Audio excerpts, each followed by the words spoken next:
Zero बढ़ा के 18। जिसको ये बात समझ में आ जाएगी वो समझ जाएगा कि ये डील नहीं ढील दी गई है, पूरा बाजार उनके हाथों में चला जाएगा।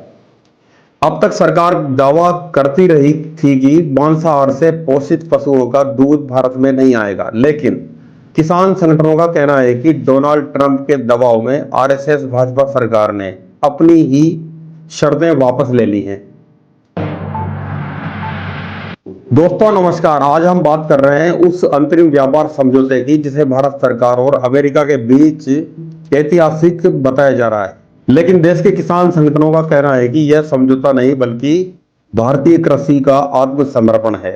संयुक्त किसान मोर्चा यानी एसकेएम ने इस समझौते के ढांचे को आरएसएस भाजपा सरकार की पूर्ण आत्मसमर्पण नीति करार दिया है और वाणिज्य मंत्री पीयूष गोयल के तत्काल इस्तीफे की मांग की है। सरकार की प्रेस सूचना ब्यूरो द्वारा जारी दस्तावेज के मुताबिक भारत अमेरिका के औद्योगिक सामानों के साथ साथ कृषि और खाद्य उत्पादों की एक विस्तृत श्रृंखला पर टैरिफ समाप्त या कम करेगा।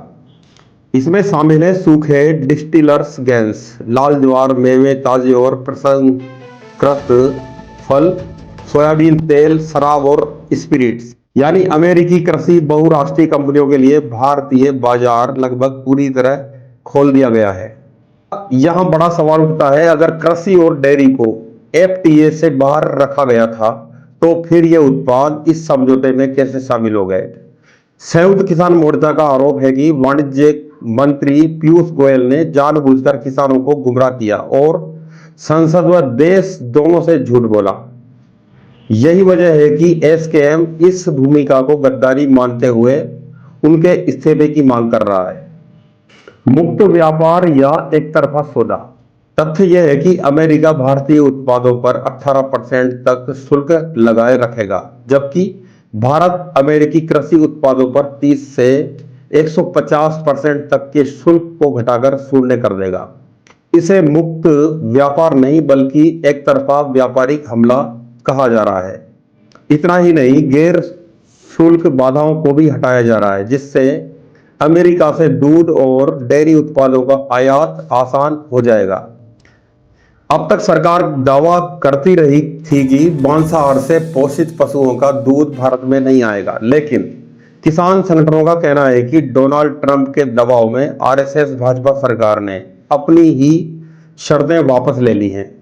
किसानों पर सीधा असर। अमेरिकी गेहूं 18.50 प्रति किलो, मक्का और ज्वार से बना पशु आहार, जीएम फसलें और जीएम बीज, सोयाबीन तेल और एथनॉल का मुक्त आयात, सेव, अनानास, नारियल, काजू जैसे फल, मेवे, इनका सीधा असर पड़ेगा जम्मू कश्मीर, हिमाचल, पूर्वोत्तर और देश भर के छोटे किसानों पर।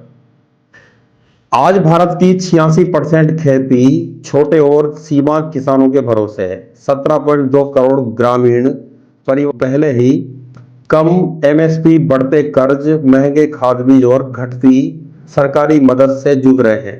ऐसे में भारी सब्सिडी वाले अमेरिकी उत्पाद भारतीय कृषि को पूरी तरह तबाह कर सकते हैं। डब्ल्यूटीओ के बाद बड़े पैमाने पर बाजार खोल दिया गया है और बाजार खुलने के बाद सबसे ज्यादा एग्रीकल्चर सेक्टर, हमारे फार्मर्स, गरीब, इनके ऊपर संकट आने वाला है।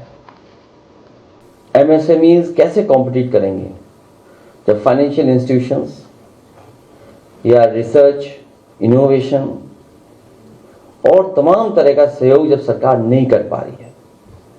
सरकार जरूर कहती है कि एमएसएमईज हमारी इतनी हैं, लेकिन रजिस्टर्ड एमएसएमई क्यों नहीं है ज्यादा। और फिर आपसे सीधी सी गिनती की बात है, जीरो बढ़ा के 18, जीरो बढ़ा के 18। बीजेपी गिनती ही नहीं जानती है। आप बताइए 18%, 0%, इससे बड़ा क्या है? लाभ किसको होगा? आने वाली चीज पर, जाने वाली चीज पर। बीजेपी अभी भी 18 और 0 का पहाड़ा पढ़ा रही है जनता को। आप खुद सोचिए, 0 बढ़ा के 18। जिसको ये बात समझ में आ जाएगी वो समझ जाएगा कि डील नहीं ढील दी गई है, पूरा बाजार उनके हाथों में चला जाएगा। केंद्रीय बजट 2026-27, यदि इस पर बात करें तो कृषि विकास दर केवल 3.1%, रोजगार सृजन गिरावट, सामाजिक व्यय कटौती, सीमा शुल्क कई क्षेत्रों में समाप्त कर दी गई है। किसानों और मजदूरों का आरोप है कि सरकार की नीतियां पूरी तरह कॉरपोरेट और बहुराष्ट्रीय कंपनियों के पक्ष में है। संयुक्त किसान मोर्चा ने साफ चेतावनी दी है कि अगर प्रधानमंत्री नरेंद्र मोदी भारत अमेरिका व्यापार समझौते पर हस्ताक्षर करते हैं तो देश को व्यापक एकजुट और देशव्यापी जन आंदोलन का सामना करना होगा। एसकेएम ने सभी राजनीतिक दलों, किसान संगठनों, ट्रेड यूनियनों और जन आंदोलनों से एकजुट होने की अपील की है। 12 फरवरी 2026 को देशव्यापी किसान विरोध और आम हड़ताल। यह सिर्फ व्यापार समझौते का सवाल नहीं है, यह सवाल है भारत के किसानों, कृषि और लोकतंत्र के भविष्य का।